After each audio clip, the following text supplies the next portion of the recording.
सुरभि जिंदल, बहुत बहुत स्वागत है आप सभी का हमारे खास कार्यक्रम भविष्य दर्पण में, जिसका एक ही उद्देश्य है कि आप खुश रहें और आपको मिले जीवन से जुड़ी हर समस्या का समाधान।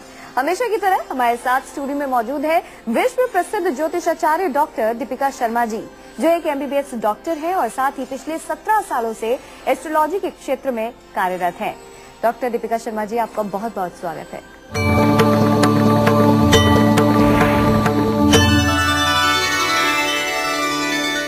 भविष्य दर्पण के हर एपिसोड में हम आपके जीवन से जुड़ी किसी न किसी समस्या की चर्चा करते हैं और आपको देते हैं आसान अचूक समाधान, ताकि आपके जीवन में ना रहे कोई भी कष्ट, बस हो खुशियां ही खुशियां। चाहे घर में शादी हो या नामकरण संस्कार, मकान खरीदना हो या फिर कार, जीवन के हर मोड़ पर हम शुभ मुहूर्त को अपनाते हैं। आखिर क्यों है मुहूर्त इतना जरूरी है और इसकी अनदेखी करने पर क्या परिणाम हो सकते हैं, ये सब जानेंगे हम डॉक्टर दीपिका शर्मा जी से। तो आइए सबसे पहले उनसे जानते हैं कि आखिरकार शुभ काम जो हम करते हैं वो शुभ मुहूर्त में ही क्यों करते हैं। डॉक्टर साहब, जहाँ तक बात करें शुभ कार्य की, तो वो शुभ मुहूर्त में ही करना चाहिए ऐसा कहा जाता है। शुभ मुहूर्त इतना अहम क्यों है? श्रुति, एस्ट्रोलॉजी जो है एक बहुत ही साइंटिफिक साइंस है, एक बहुत ही मैथमेटिकल साइंस है। शुभ मुहूर्त का सीधा सीधा अर्थ ये होता है कि हम कोई भी कार्य एक ऐसे टाइम पे करें, एक ऐसे टाइम का चुनाव करें जिसमें हम जो कार्य कर रहे हैं वो सफल हो जाए, यानी कि वो शुभ हो जाए हमारे लिए, वो इतना सक्सेसफुल हो कि वो जीवन में हमें समृद्ध और प्रॉस्पेरिटी की दिशा में ले जाए। एक बहुत फेमस जर्मन साइकोलॉजिस्ट थे जिनका नाम था कार्ल जंग। उन्होंने हमें ये कहा था, that anything which is done at this moment of time has the qualities of this moment of time, यानी कि जो भी कार्य इस वक्त किया जाता है उसके साथ उस वक्त की क्वालिटीज जुड़ जाती हैं, यानी कि काल, टाइम की भी कुछ क्वालिटीज होती हैं जिसको हम मुहूर्त पद्धति कहते हैं। कुछ काल शुभ होते हैं, कुछ काल अशुभ होते हैं। तो मुहूर्त पद्धति का सीधा सीधा अर्थ ये होता है कि हमको ऐसा काल, ऐसा वक्त चुनना है जिसमें हम जो भी काम शुरू करें वो हमारे लिए अत्यंत शुभ और समृद्ध हो। तो डॉक्टर दीपिका शर्मा जी ने हमें ये बताया कि शुभ मुहूर्त क्या होता है। आइए हम उनसे ये जानते हैं कि पूरे साल में आखिरकार कितने शुभ मुहूर्त होते हैं। डॉक्टर दीपिका जी, हम आपसे यही जानना चाहेंगे, अगर हम एक साल की बात करें तो कितने शुभ मुहूर्त होते हैं? जैसे अबूझ काल की बात हम करें, और भी कई शुभ मुहूर्त होते होंगे। श्रुति, ऐसा है, शुभ मुहूर्त की जो व्याख्या होती है या उसकी परिभाषा होती है वो हमको एक किताब होती है, एक जर्नल होता है जिसको हम पंचांग कहते हैं, उससे मिलती है। हर दिन में भी कुछ शुभ घंटे होते हैं और हर महीने में भी 2, 3, 4, 5, 6, 7 शुभ मुहूर्त निकल आते हैं। कुछ कुछ ऐसे महीने होते हैं जहाँ कोई भी दिन शुभ नहीं होता। कुछ कुछ हफ्ते ऐसे होते हैं जहाँ पे हमको सिर्फ केवल 2 दिन मिलते हैं या 1 दिन मिलते हैं। तो शुभ मुहूर्त की व्याख्या आपकी जन्म पत्री के हिसाब से देखी जाती है और एक जर्नल, एक किताब, एक ज्ञान का भंडार होता है जिसको हम पंचांग कहते हैं। इन दोनों का आपस में मिलाप करना पड़ता है तो एक व्यक्ति के लिए या एक इवेंट के लिए हमको शुभ मुहूर्त मिलता है। आप हमें कुछ योगों के बारे में बताइए जो शुभ होते हैं। कुछ योग ऐसे होते हैं जो अत्यंत शुभ होते हैं, जिनको हम अमृत सिद्ध योग कहते हैं या जिनको हम सर्वार्थ सिद्ध योग कहते हैं। कुछ योग ऐसे होते हैं जो इनसे भी शुभ होते हैं, जिनको हम गुरु पुष्य योग कहते हैं या रवि पुष्य योग कहते हैं। अब योग क्या होता है? योग उस परिस्थिति को कहते हैं जहाँ पे कुछ ग्रह और नक्षत्र एक ऐसी पोजीशन में आ जाते हैं जो उस दिन का दिन बेहद शुभ बनाते हैं। उदाहरण के लिए रवि पुष्य योग क्या होता है? रवि पुष्य योग वो होता है कि रविवार का दिन हो और उस दिन पुष्य नक्षत्र हो तो आपको रवि पुष्य योग मिल जाएगा। रवि पुष्य योग औसतन तौर पे एक साल में केवल 1 या 2 बार ही आता है। सिमिलरली अगर गुरु पुष्य योग कहें तो गुरुवार और पुष्य नक्षत्र का मिश्रण, जिस दिन गुरुवार हो और पुष्य नक्षत्र हो उस दिन को गुरु पुष्य योग कहते हैं। परंतु मैं दर्शकों को ये भी बताना चाहूंगी कि गुरु पुष्य योग भी हो और रवि पुष्य योग भी हो, परंतु नक्षत्र उस दिन का खराब हो या वार उस दिन का खराब हो आपकी जन्म कुंडली के अनुसार, तो भी रवि पुष्य योग और गुरु पुष्य योग आपकी उतनी सहायता नहीं कर पाएंगे जितनी उनको एक एवरेज तौर पे आपको करनी चाहिए। जी, अम्बाला से एक दर्शक हमारे साथ जुड़ गई हैं। सीमा जी, स्वागत है आपका हमारे प्रोग्राम में। अपना प्रश्न पूछिए, लेकिन उससे पहले अपने जन्म की तारीख, समय और स्थान बताइए। Hello madam. जी मैम 16/8 जी 1976। जी हाँ जी, पटियाला। जी हाँ जी। जन्म का समय बताइए। मैम जन्म के समय में मतलब थोड़ी सी शंका है, 1 से लेकर मतलब 2 के बीच की दोपहर के टाइम। जी जी, सवाल पूछिए चलिए अपना। सवाल मैडम ऐसा है कि जब भी देखो मतलब जीवन में कठिनाई चल रही है। एक तो थोड़ा सर पर कर्जा, और मतलब मेरे पति देव का नाम है सुनील शर्मा। जन्म डेट उनकी भी पूरी तरह से पता नहीं है। जी हाँ जी। तो देखते हैं कि आपको हालांकि अपनी कुंडली के बारे में नहीं पता, लेकिन जो आपने प्रश्न पूछा है उसका उत्तर क्या है, आइए जानते हैं। बताइए डॉक्टर दीपिका जी। हमसे जुड़ने के लिए आपका बहुत धन्यवाद। आपकी कुंडली मेरे सामने है। आपके जीवन में इतने कष्ट इसलिए आ रहे हैं क्योंकि आपका जो चंद्रमा है वो छठे घर में बैठा हुआ है। छठे घर में बैठ के वो शनि के साथ बैठा हुआ है। आपको हर सोमवार को भगवान शंकर की विशेष उपासना करनी है। भगवान शंकर के मंदिर जाके आपको शिवलिंग पे कच्ची लस्सी और गंगा जल का सेवन करना है। साथ ही साथ में हर शनिवार को आपको शनि मंदिर अवश्य जाना है। ऐसा आप कम से कम 6 महीने कीजिए। आपको अपने जीवन में अवश्य महसूस होगा कि एक बहुत सुंदर सा और समृद्ध सा परिवर्तन आपके जीवन में आना शुरू हो गया है। दर्शकों, हम आपको बता दें कि आज हम बात कर रहे हैं शुभ मुहूर्त की। तो हम ये जानने की कोशिश कर रहे हैं कि शुभ मुहूर्त हमारे लिए कितना महत्वपूर्ण है। पूरे साल में कितने शुभ मुहूर्त होते हैं, दिन में कितने शुभ मुहूर्त मिलते हैं, घंटे कितने शुभ मुहूर्त के होते हैं। लेकिन ऐसे में कुछ ऐसा वक्त भी होता है जो अशुभ होता है, जिसे अशुभ मुहूर्त कहा जाता है। पूरे दिन की अगर हम बात करें, जिसे हम राहु काल कहते हैं। आइए इस बारे में डॉक्टर साहिबा से जानते हैं। डॉक्टर साहिबा, हम आपसे यही जानना चाहेंगे कि राहु काल की अगर हम बात करें, उसे अशुभ माना जाता है। सबसे पहले तो आप हमारे दर्शकों को बताएं कि आखिरकार राहु काल है क्या। श्रुति, राहु काल उस वक्त को कहते हैं जहाँ पे राहु का साम्राज्य यानी राहु की पावर सबसे प्रबल होती है पूरे दिन में। जब तक सूर्य आकाश में होता है, जब तक सूर्य अस्त नहीं होता, तो वो सूर्य का वक्त होता है। शाम को जब सूर्य अस्त हो जाता है तो फिर सारा वक्त राहु काल होता है। परंतु जब सूर्य भी आकाश में विद्यमान होते हैं तो भी राहु को विशेष प्रकार से 1.5 घंटे का एक ऐसा वक्त हर रोज दिया गया है, अलग अलग टाइम पे, जिसको हम राहु काल कहते हैं। ये राहु काल एवरेज तौर पे 1.5 घंटे का होता है। ये अलग अलग वीक डेज में ये अलग अलग टाइम पे होता है। उदाहरण के लिए बुधवार का राहु काल जो होता है वो 12 से 1.5 का होता है। जो वीरवार का राहु काल होता है वो 1.5 से 3 बजे तक का होता है। जो मंगलवार का राहु काल होता है वो 3 से 4:30 बजे तक होता है। जो शुक्रवार का राहु काल होता है वो सुबह 10:30 से 12 बजे तक होता है।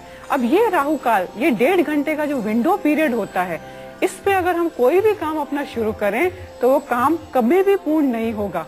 ये विद्याएं बहुत गूढ़ विद्याएं हैं, बहुत डिवाइन साइंसेज हैं और ये बहुत ही उपयोगी हैं। आज मेरा जीवन का 20 साल का अनुभव है कि राहु काल में आरंभ किया गया कोई भी कार्य कभी भी शुभ नहीं होता। इसलिए मैं दर्शकों से कहूंगी, क्योंकि ज्योतिष शास्त्र एक बहुत ही वैज्ञानिक शास्त्र है और बिल्कुल भी सुपरस्टिशियस साइंस नहीं है, तो आप कोई भी शुभ मुहूर्त चुनने से पहले, चाहे आपको गृह प्रवेश करना हो या आपको गाड़ी खरीदनी हो या फिर आपको अपने बच्चे की एजुकेशन शुरू करनी हो या प्रॉपर्टी खरीदनी हो, तो आपको राहु काल को अवश्य ही अवॉइड करना है। भैया, आपने भी बहुत बार देखा होगा कि आप कोई कार्य कर रहे हैं, बड़ी मेहनत की, लेकिन वो कार्य हो नहीं पा रहा, पूर्ण नहीं हो पा रहा, सफलता नहीं मिल पा रही। तो हो सकता है कि आप वो कार्य राहु काल में कर रहे हो। तो इसलिए इस बात का आपको बेहद ख्याल रखना होगा कि पूरे दिन भर में जो राहु काल, जैसे कि हमें डॉक्टर साहिबा बता रही हैं, 1.5 घंटे का होता है, तो कौन सा वो वक्त है, इस बात का ख्याल रखते हुए अगर आप अपना कार्य करेंगे तो जरूर पूर्ण होगा। एक दर्शक हमारे साथ जुड़ गए हैं, शिवाजी जी, स्वागत है आपका हमारे प्रोग्राम में। अपना प्रश्न पूछे, लेकिन उससे पहले अपने जन्म की तारीख, समय और स्थान बताएं। औरंगाबाद से आप हमें कॉल कर रहे हैं, बताइए। हेलो, नमस्ते मैडम जी। हेलो, मेरी डेट ऑफ बर्थ है 18 सितंबर 1974। जी, जन्म का समय और स्थान बताइए। 10:32 PM। जी जी, स्थान बताइए। हेलो, जन्म का स्थान बताइए। औरंगाबाद, महाराष्ट्र। जी जी, प्रश्न पूछिए अपना। मैडम, मैं पूछना चाहता हूँ कि अभी में जो ये जिंदगी का जो एक पीरियड चल रहा है बहुत ही कठिन चल रहा है। अभी 1.5 महीना ही हो गया कि हमारी श्रीमती जी का देहांत हुआ था। तो जैसे कि किस वजह से बहुत परेशानी से मैं घेरा हूँ, तो किस वजह से हो रहा है? क्या पितृदोष की वजह से अगर है तो उसके लिए क्या उपाय करना पड़ेगा? जी अभी जानते हैं। जी डॉक्टर साहिबा, हमसे जुड़ने के लिए आपका बहुत धन्यवाद। आपकी कुंडली मेरे सामने है। इस समय आपकी शनि की महादशा चल रही है और शनि जो है आपके दूसरे घर में यानी कि परिवार के घर में बैठा है। इस शनि की महादशा के आते ही उन्होंने आपकी श्रीमती को भी उनका निधन करवा दिया। तो आपको शनि की शांति विशेष रूप से करनी पड़ेगी। आपके हॉरोस्कोप में पितृदोष अवश्य है। पितृदोष की शांति के लिए आपको किसी भी शिवलिंग पे जाना है, वहाँ पे 1.25 लाख महामृत्युंजय का अपना मंत्र करवाना है, भगवान शंकर की नियमित रूप से पूजा करनी है। साथ ही साथ पितृदोष सूर्य ग्रहण से भी लगता है। जन्म के समय अगर सूर्य ग्रहण हॉरोस्कोप में हो तो आपको सूर्य की विशेष प्रकार से पूजा करनी है। हर रविवार को आपको सूर्य को जल देना है और गायत्री मंत्र 11 बार बोलना है। जी कई बार हमने देखा है कि मकान जब हम खरीदने जा रहे होते हैं या फिर गाड़ी खरीदनी हो या फिर नींव डाली हो तो ऐसे में ये कहा जाता है कि किसी खास दिन ही करना चाहिए। महीने की बात करें, महीने में 4 हफ्ते हमें मिलते हैं, तो ऐसे में 4 हफ्तों में 7 दिन की अगर हम बात करें, 1 हफ्ते की बात करें, उन 7 दिन में से कोई खास दिन किसी पर्टिकुलर कार्य के लिए तो होता होगा। ऐसे में आप हमें बताएं कि किस कार्य के लिए कौन सा दिन सही है? श्रुति, ऐसा है कि जहाँ तक प्रॉपर्टी खरीदने की बात है या गृह प्रवेश या विवाह या आपको वाहन व्हीकल खरीदना है, ये बहुत ही इम्पोर्टेंट डिसीजंस होते हैं लाइफ के और ये जनरलाइज नहीं किया जाता कि इस दिन पे ये खरीदना है, क्योंकि ये आपकी जन्म राशि के अनुसार और एक मुहूर्त पद्धति होती है, उसके अनुसार हमें इसका चुनाव करना होता है। ये बहुत बड़ी इन्वेस्टमेंट्स होती हैं लाइफ में, प्रॉपर्टी की इन्वेस्टमेंट, वाहन की इन्वेस्टमेंट, शादी की इन्वेस्टमेंट। तो इसके लिए जो मुहूर्त का विचार होता है विशेष प्रकार से हमको करना पड़ता है और पंचांग देख के करना पड़ता है। परंतु दर्शकों को मैं फिर भी ये बता दूं कि अगर ये सवाल आया है कि 1 हफ्ते में 7 दिन होते हैं और उनको कुछ भी ज्ञान ना हो कि 7 दिनों में से कौन सा चुनना है, तो मैं ये कहूंगी कि चलिए 7 दिन में से आप सोमवार को चुन लीजिए या बुध, वीर या शुक्रवार को चुन लीजिए। कम से कम ये जो दिन है, सोमवार जो है मून से रूल्ड होता है, बुधवार जो है वो मरकरी से रूल्ड होता है, थर्सडे जो है वो जुपिटर से और फ्राइडे वीनस से रूल्ड होता है। कम से कम ये सौम्य, सुशील और बेनिफिक प्लैनेट्स हैं। तो कम से कम इन दिन में ये काम करने से ये आपको चांस मिल सकता है कि आपके द्वारा किया गया काम शुभ हो। परंतु अगर आपको अचूक निशाना चाहिए कि आप ऐसा मुहूर्त चुन रहे हैं जिनमें आपका काम 110% सफल होगा, तो आपको एक अच्छे ज्योतिष आचार्य के पास सुनिश्चित तरीके से जाना है, जो हर चीज को एग्जामिन करके आपको एक ऐसा टाइम बताएगा जहां पे आप जो अपना कार्य शुरू करेंगे वो आपको सफलता की चोटी पे, पिनेकल पे आपको लेके चला जाएगा। जी रायपुर से एक दर्शक हमारे साथ जुड़ गई है। अन्नपूर्णा जी, स्वागत है आपका हमारे प्रोग्राम में। अपना प्रश्न पूछिए, लेकिन उससे पहले अपने जन्म की तारीख, समय और स्थान बताएं। जी, मैं ये अपने पति और मेरे बारे में पूछना चाहती हूँ। मेरे पति का डेट ऑफ बर्थ है 19 मई 1976, 12:10 रात्रि को। बस आप यही बता दी कि उनका फ्यूचर, उनका भविष्य कैसा रहेगा, नौकरी जिसमें है उनमें तरक्की मिलेगी कि नहीं मिलेगी, आगे हमारे 2 बच्चे हैं, उनका फ्यूचर कैसा रहेगा। जी, बच्चों के बारे में जानना चाहती हैं, भविष्य के बारे में जानना चाहती हैं। आइए देखते हैं कि क्या कुछ लिखा है आपके भाग्य में। तो बताइए आपकी कैसा रहने वाला है इनका भाग्य। बच्चों को लेकर चिंतित हैं और बहुत सारी समस्याएं हैं। हमसे जुड़ने के लिए आपका बहुत धन्यवाद। आपकी कुंडली मेरे सामने है और आपकी कुंडली में इस समय सूर्य की महादशा चल रही है और सूर्य में राहु चल रहा है। जब भी एक हॉरोस्कोप में ऐसी दशाएं चलती हैं जहां पे सूर्य में राहु है, it is called as a mutual period of 2 malefics. आपको सूर्य की शांति अवश्य करानी पड़ेगी। सूर्य की शांति के लिए आप रविवार को सूर्य जल दीजिए, गायत्री मंत्र का पाठ कीजिए, साथ ही साथ में सूर्य का जप और दान कीजिए। राहु की शांति के लिए आपको हर शनिवार को कम से कम 5 नारियल आपकी कुंडली के हिसाब से आपको बहते पानी में बहाने हैं। राहु की शांति होगी तभी आपके घर में सुख, चैन और शांति प्रवेश करेगी। भविष्य दर्पण को शुरू करने के पीछे हमारी उम्मीद है आपका स्वर्णिम भविष्य। आज लिया गया एक सही कदम संवार सकता है आपका आने वाला कल। चलिए कार्यक्रम को आगे बढ़ाते हैं और डॉक्टर साहिबा से जानते हैं कि अक्सर कारोबारी लोगों को या किसी अन्य काम से व्यक्ति को यात्रा करनी पड़ती है। क्या यात्रा से जुड़े भी मुहूर्त होते हैं कि इस समय में यात्रा करेंगे तो हमारा काम पूर्ण होगा? आइए जानते हैं। डॉक्टर साहिबा, जहाँ तक बात है यात्रा की, कहा जाता है कि किसी शुभ वक्त में अगर यात्रा करोगे तो कार्य पूर्ण होगा, क्या ऐसा भी कुछ है? यात्रा का मुहूर्त एक विशेष प्रकार का मुहूर्त होता है जिसमें अगर आपको लंबी यात्राएं करनी हो, मैं डे टू डे बेसिस की यात्राएं नहीं बोल रही हूँ, परंतु मैं लंबी यात्राएं बोल रही हूँ जहाँ आपको एक दिन से ज्यादा ठहरना पड़ता है दूसरे शहर में, उसके लिए आपको यात्रा का मुहूर्त विशेष प्रकार से निकालना चाहिए, चुनना चाहिए, क्योंकि आप या तो अकेले जाते हैं या सब परिवार के साथ जाते हैं और यहाँ पे परिवारों के भविष्य का सवाल है, आपके जीवन का सवाल है। यात्रा का मुहूर्त विशेष प्रकार से चुनना चाहिए ताकि आपको यात्रा में कोई भी कठिनाई ना हो, आपको कोई चोट ना पहुंचे, आपको कोई हिंसा ना हो, आपको कोई धन की हानि ना हो, आपको यश की हानि ना हो, आपके मान की हानि ना हो। तो यात्रा का मुहूर्त विशेष प्रकार से बहुत समझदारी के साथ चुनना चाहिए, क्योंकि अगर हमने वो मुहूर्त ठीक से नहीं चुना तो हमारा एक्सीडेंट भी हो सकता है, हमारे धन की हानि भी हो सकती है, हमें फिजिकल या मेंटल सफरिंग भी आ सकती है। तो इसलिए यात्रा का मुहूर्त चुनना विशेष प्रकार से अत्यंत आवश्यक है। जयपुर से एक दर्शक हमारे साथ जुड़ गई हैं। आशा जी, स्वागत है आपका हमारे प्रोग्राम में। अपना प्रश्न पूछे, लेकिन उससे पहले अपने जन्म की तारीख, समय और स्थान बताएं। मेरे हस्बैंड का नाम रतन है, उनकी जन्म तिथि है 19/3/1980। 1980 जी। जन्म का समय और स्थान बताइए। जयपुर। समय बताइए। समय है 10:35। जी, अपना सवाल पूछिए।